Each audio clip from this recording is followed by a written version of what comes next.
it's all to do with this occult religion, really, what they believe in. And a lot of them are, these buildings were made by the Freemasons, and it's all, Freemasonry or sects of it, like the Skull and Bones and, stuff like that. And it sort of originated from the early pagans, but we don't really know, we don't, our religions don't take us back that far. Right. So we really know the cliffs that were cast on English, but we don't really know where it originated from, so we think it's authentic Christian,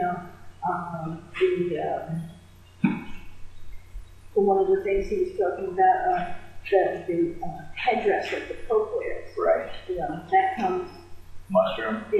Well, no, not the mushroom, the one that's the fish. Oh, the fish one. The fish one. The mushroom one was for the high mass, right. So that it was really mushrooms. Right. So, I guess when you think about it and you look around, everything is hidden in plain sight. We're just grown accustomed to it, and we just think, oh, it's a coincidence, so we don't look at it the same way. We've never been educated about what the symbols really do mean, and so without that education, people who know what these symbols really do mean know how to use them to their advantage.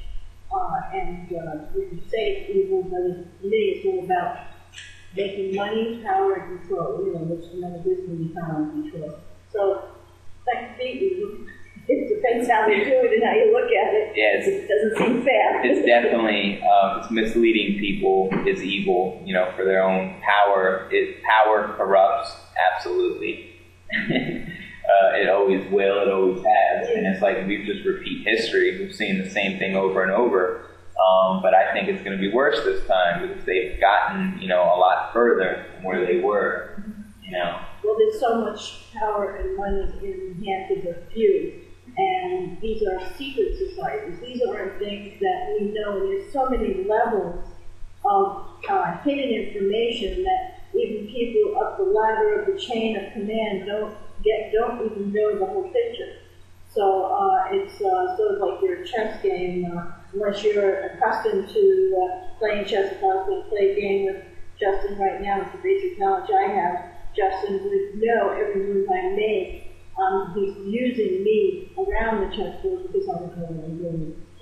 So that's very similar, I think, analogy to not just our government, but governments around the world and people who are in power. I was also listening to Jordan Maxwell, and they were talking about how the Vatican owns most of the banks. That's how powerful they are.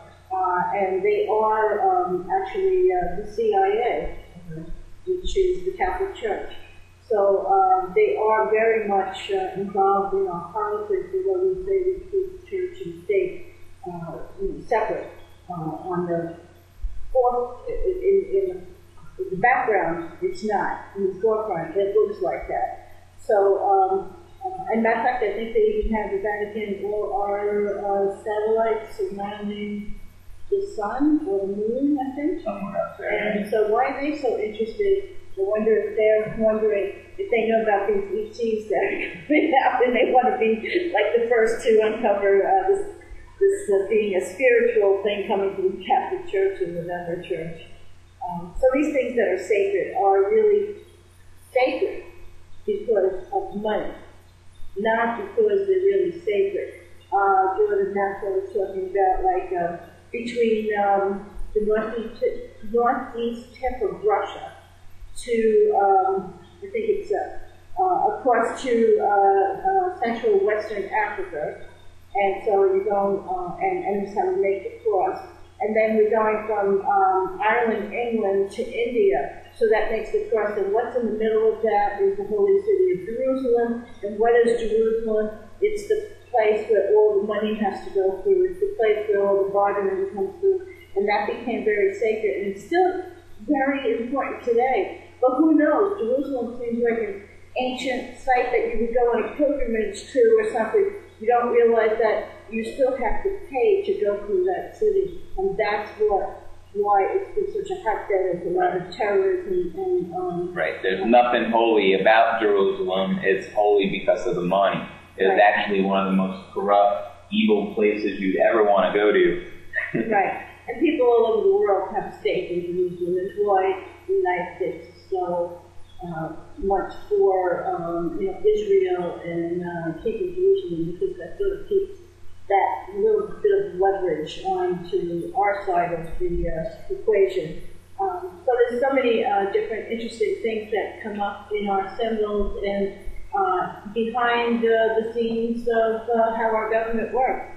One of the things I came across are we going to be waiting for Dee to come down? She'll come down. Oh, okay. One of the things I came across was like back in the days where the Indians still own the land. And I'm thinking about this because it was the 4th of July and we're celebrating our independence in America. But we actually came in and cheated the Indians out of their land. But what they did, I found out, was when I gave the Indians' names and have those notes on them, but they put a spell on our government. And so from 1840 to 1960, every 20 years, our president died while he was in office. A few of them were assassinated, like Lincoln and Kennedy. Actually, until they got into understanding, as a matter of fact, most of the presidents did have occult advisors or people like Gene Dixon, who did horoscopes and things like that. After Kennedy, when Reagan got in office, if you remember, 2 months after he was in office, I believe, he was an attempted assassination was on his life. And if it wasn't for the fact that Mrs. Reagan, the Reagans were sort of aware of their astrology and the chart, and this pattern of every 20 years, he was saved. He actually broke the curse. So we haven't had a president after Kennedy that was either assassinated or died in office every 20 years. And that was from an old Indian curse because we had taken the land. So there's a lot of little things you don't learn when you're in school, because I guess it's not going to be proud of when you go. But it would be interesting